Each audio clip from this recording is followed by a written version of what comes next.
upper 50s. South winds 5 to 10 miles an hour. Thursday night, mostly cloudy. Lows around 40.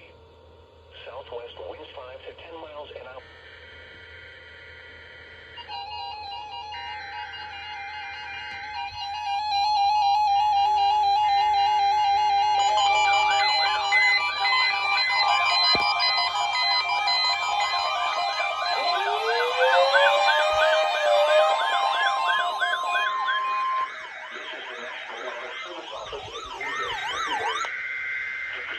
Was a test of weather radio station WXL70's public warning system.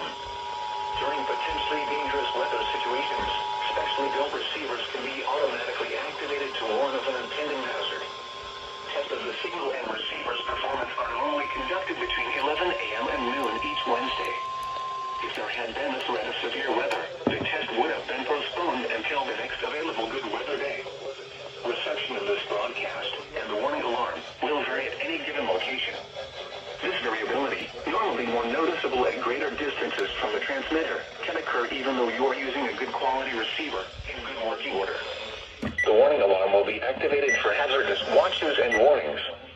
For station WXL70, broadcasting near Charlotte on a frequency of 162.475 megahertz, the warning alarm will be activated for the following counties in North Carolina: Alexander, Anson, Cabarrus, Catawba, Cleveland, Gaston, Argyle, Lincoln, Mecklenburg, Montgomery, Richmond, Rowan, Stanley, and Union. In South Carolina, Cherokee, and York. This concludes the NOAA Weather Radio All Hazards to an Alert test.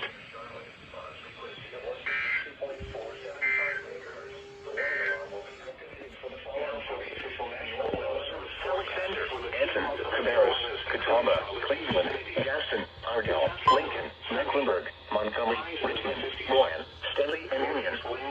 In South Carolina, Cherokee, and York. This concludes the NOAA Weather Radio All Hazards to an Alert test.